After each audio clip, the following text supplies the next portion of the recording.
Grab your stats books, here is the undisputed verified World Cup knockout 11. At number 1, Adam Gilchrist. People immediately look at his 149 against Sri Lanka in 2007, but true cricket analysts know his performance against India in 2003 was no mere feat. It was about pure pressure mitigation. India's pace attack was peaking. Zahir Khan took the new ball in the final, breathing fire, trying to mentally break the Aussies. Gilchrist didn't just survive, he inverted the pressure. He forced Zahir into an excruciating 10-ball opening over, leaking 15 runs through a barrage of wides and no balls. He aggressively went after both Zahir Khan and Javagal Srinath, racing to his 50 off just 40 balls. By destroying India's psychological edge in the first few overs, he essentially ended the final before it began. But here is the stat that no other player in World Cup history can match: 54 off 36 at the 1999 final.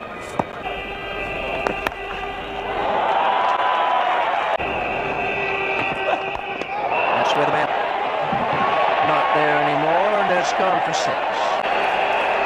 6.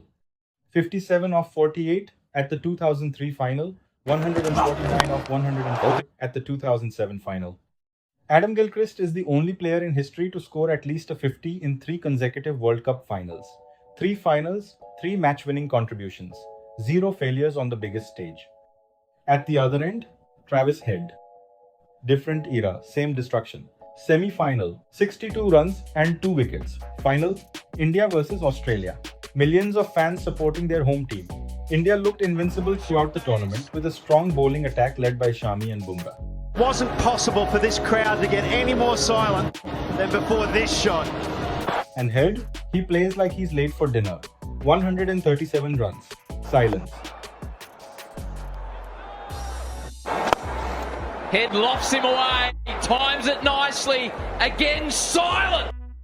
100 for Travis Head on the biggest of stages. He joins the legends, Ponting and Gilchrist. Number 3, the man who finishes what Gilchrist starts. Ricky Ponting, 2003 final. Inspect the off spinner, good footwork and hitting in the direction of the turn. And he goes again, the result the same, this is even bigger. He doesn't rush, he doesn't panic, he waits. And then, detonation. 140 not out, 8 sixes. Australia, 359, game over before the chase begins. He was stepping out and hitting fast bowlers for boundaries, and doing that in a World Cup final is something else. Ponting hitting boundaries for fun and remaining not out in a World Cup final was just next level stuff. That innings was so disturbing for Indian fans that people even believed Ponting had springs in his bat. Sir Viv Richards, 138 not out in the 1979 World Cup final at Lord's, is widely regarded as one of the greatest one-day innings of all time. Richards had walked in at number 3 with the score at 22 for 1 after Greenidge's dismissal. He batted through the collapse with authority, holding one end while the situation demanded patience.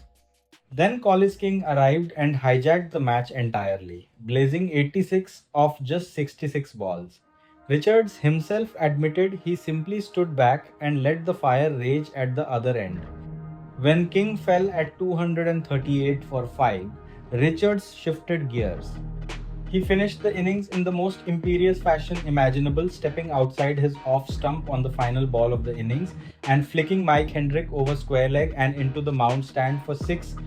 Richards later said, "That shot is my invention." Oh, that's a good shot. He's whacked that away over the top of it on one. Again, leg stump again. It's whacked away, and that'll go for 4. Yes. Now the most complete knockout performance ever. Aravinda de Silva, final. Australia on top. Sri Lanka collapsed 23 for 2. And then he bowls 3 wickets. He fields 2 catches. He bats. 107 not out. He didn't influence the game. He controlled every part of it. Pressure doesn't break everyone. Some players refuse to lose. Ben Stokes, 2019 final. Chaos, collapse, madness, and in the middle of it, 84 not out. Dragging England to survival, ball by ball. Then, MS Dhoni. This isn't instinct. This is calculation. He promotes himself. Why? Muralitharan. Years of facing him in nets. He knew, and under the biggest pressure of his life, 91 not out, and then that 6. You already know it. I knew because the reason was Yuvraj is not comfortable to play me. I knew because I was bowling a lot in the nets in Chennai because playing for IPL. So Dhoni knows how to play me very well. Was other end, and he thought when he got out, we thought Dhoni was promoting himself. Definitely, everyone I knew he was going to come, and because he knows how to play me very well because of played for Chennai. Akram and few other bowlers.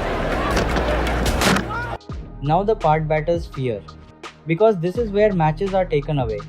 Wasim Akram, final. Bat, quick 33. Ball, 2 deliveries. That's all it takes. 2 balls, Lamb, gone. Lewis, gone. Final, finished. Those 2 deliveries were unplayable. It was perfect reverse swing. With 2 absolute peaches, Akram was on a hat-trick and the crowd of over 87,000 had just witnessed a work of art. It was perfect reverse swing. Those who saw that magic will remember that unique spell rest of their life. Shane Warne, 99. Semi-final destroys South Africa. Final 4 over 33, man of the match. 3 player of the match awards in knockout games. When pressure peaked, Warne owned the tournament. 3 player of the match awards across World Cup semi-finals and finals. His 4 for 33 at the 99 final and his 4 for 36 at the 96 semi-final prove one thing. Whenever the pressure required magic, Warne delivered. At number 10, the cheat code for death bowling, Joel Garner. Standing at 6'8", Big Bird provided unplayable steep bounce and devastating yorkers. At the 79 final, he took 5 wickets for just 4 runs in the space of 11 balls. He completely vaporized the English lower order, finishing with 5 for 38, which still stands as the best bowling figures in a World Cup final. And finally, at number 11, the suffocating accuracy of Glenn McGrath. He actually took 2 for 13 in 9 overs in 99 World Cup when Shane Warne was the star performer of the show, but that does not diminish his greatness.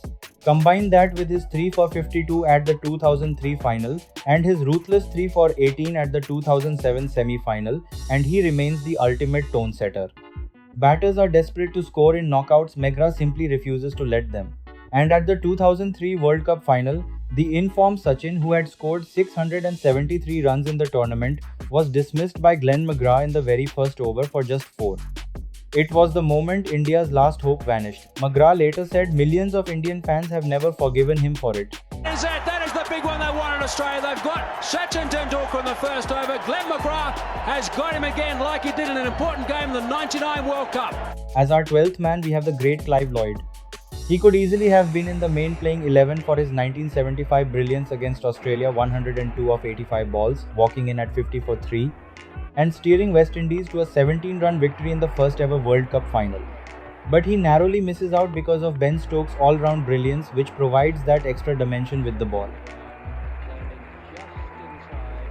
But the question still stands. Who makes your all-time World Cup knockout 11? Share your team in the comments so everyone can see your brilliant lineup.